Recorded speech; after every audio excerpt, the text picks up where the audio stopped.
Audio Jungle.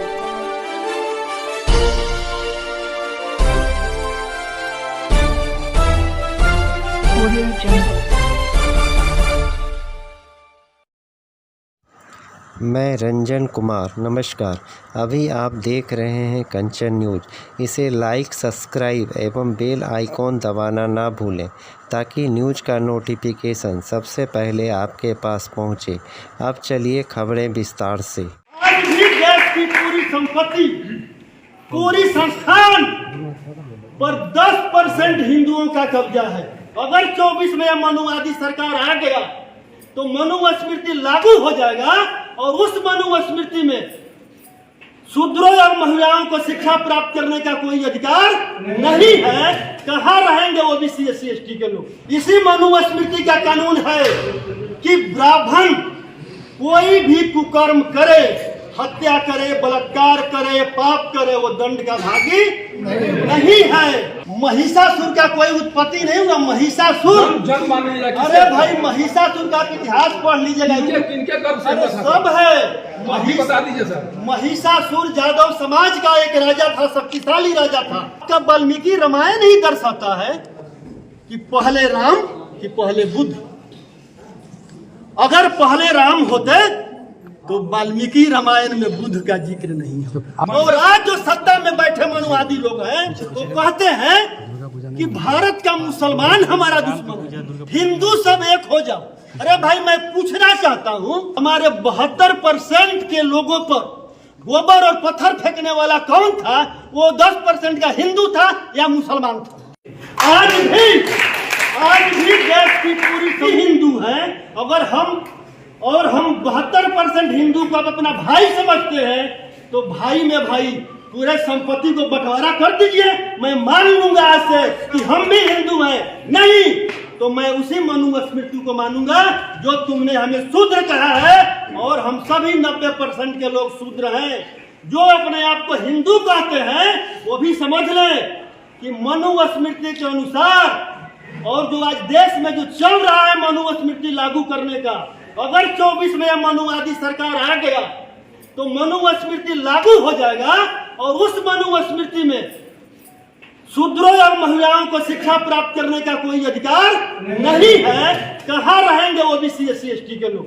यही नहीं, मैंने महिलाओं पर भी रिसर्च किया है। अगर महिलाओं के लिए इन लोगों के दिल में इतना ही सम्मान था तो इन लोगों ने जब यूरेशिया से आया तो आते ही भारतवर्ष के मूल निवासियों पर इतना आतंक मचाया और ये लोग डायरेक्ट हरा नहीं सका तो छल से, कपट से हराने का काम किया, हत्या करने का काम किया। वही नहीं, सुनिए पहले, इसी मनुस्मृति का कानून है कि ब्राह्मण कोई भी कुकर्म करे, हत्या करे, बलात्कार करे, पाप करे, वो दंड का भागी नहीं है। लेकिन 1919 में जब ब्रिटिश गवर्नमेंट ने एक कानून लाया कि भारतवर्ष में, नहीं 1918 में, भारतवर्ष में समान अपराध का समान दंड मिलेगा। और 1919 में जब यहाँ पर जब वही ब्रिटिश गवर्नमेंट ने एक कानून लाया कि ब्राह्मण को जज नहीं बनने दिया जाएगा क्योंकि ब्राह्मणों में न्यायिक चरित्र नहीं है। आज देख लीजिए देश में क्या हो रहा है। मनु जो आपके हाथ में है इसको आप मानते हैं कि नहीं? दुर्गा सप्तशती को आप पढ़कर बताइए ना भाई कितना सत्य है। आप बुद्धिजीवी है, आप पढ़े लिखे लोग हैं, ये कैसे हो सकता? आप खुद पढ़िए, समझिए। सर महिषासुर की उत्पत्ति किनके गर्भ से हुई थी सर? महिषासुर का कोई उत्पत्ति नहीं हुआ। महिषासुर, अरे भाई महिषासुर का इतिहास पढ़ लीजिएगा। किनके गर्भ से? अरे सब है।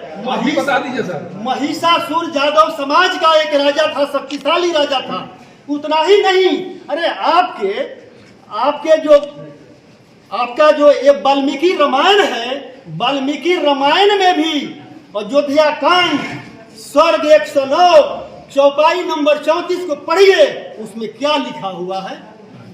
तथागत बुद्ध और उनके अनुयायियों के साथ जो एक चोर को सजा मिलता है वही सजा इन लोगों को भी मिलना चाहिए। तो मैं पूछना चाहता हूं, आपका वाल्मीकि रामायण ही दर्शाता है कि पहले राम कि पहले बुद्ध। अगर पहले राम होते तो वाल्मीकि रामायण में बुद्ध का जिक्र नहीं है। आप मानते हैं कि बुद्ध जो है, गौतम बुद्ध हैं, उनके बाद राम आए हैं? अरे भाई, आप वाल्मीकि रामायण तो पढ़िए, अयोध्या कांड तो पढ़िए, स्वर्ग 109 पढ़िए, चौपाई 34 पढ़िए। पुतला दल होने के बाद विवाद के बाद बयान पे कायम है या अपने बयान को वापस? कौन सा पुतला भाई? अरे जब हमारे नायक को खलनायक बना दिया और मेरे जैसा एक साधारण मनुष्य को पुतला ही दहन किया तो कौन तूफान आ गया भाई? महिषासुर को नायक मानते हैं आप क्या सर? हाँ? महिषासुर को नायक मानते हैं? मैं अपने सारे पूर्वजों को नायक मानता हूँ। गौतम बुद्ध, सम्राट अशोक, ज्योतिबा राव फुले, सावित्री फुले, कबीर दास, फातिमा शेख, बाबा भीमराव अंबेडकर। अरे भाई, आपने सावित्री बाई फुले के साथ आपने मतलब क्या किया? आपने क्या किया? सावित्री बाई फुले भारतवर्ष का पहला महिला शिक्षिका बनी और पूरे वहां पर विद्यालय खोलने का काम की और आपने शिक्षा से वंचित रखा और आप उस महिला को मजबूर किया। जब वो पढ़ाने घर से निकलती थी तो आप गोबर और पत्थर फेंकने का काम किए। वो कौन लोग थे? और आज जो सत्ता में बैठे मनुवादी लोग हैं वो कहते हैं कि भारत का मुसलमान हमारा दुश्मन है, हिंदू सब एक हो जाओ। अरे भाई, मैं पूछना चाहता हूं कि हम 72% हिंदू हैं, हम 72% ओबीसी SC ST के हिंदू हैं। हमारे 72% के लोगों पर गोबर और पत्थर फेंकने वाला कौन था? वो 10% का हिंदू था या मुसलमान था? जवाब देंगे? अभी रुकिए, मेरा बात खत्म नहीं हुआ। जब मंडल आयोग बीपीसी ने दिया तो हमारे बीपीसी जैसे नायक को इस देश के मनुवादियों ने खलनायक बना दिया और कहा कि राजा नहीं फकीर है। नहीं, उसने कहा कि ये राजा नहीं रंक है और देश का कलंक। जो 90% लोगों के लिए आरक्षण दिया, उस आरक्षण का विरोध करने वाला कौन था? वो कोई मुसलमान था क्या? इतना ही नहीं, जब कर्पूरी ठाकुर ने राज्य के अति पिछड़ा को जब आरक्षण दिया तो कर्पूरी ठाकुर को गाली देने वाला कौन था? सर, महिषासुर को कर्पूरी ठाकुर को गाली देने वाला कौन था? सर, महिषासुर को नायक मानने का आधार क्या है? आप पढ़ लीजिएगा। सर, बताते चलिए ना, आप पढ़ लीजिएगा। अरे सुनिए ना, अरे सारा मनुवादी को सामने ला दिए जबकि ब्राह्मणों का चरित्र। न्यू अपडेट के लिए देखते रहिए मैं रंजन कुमार, कंचन न्यूज।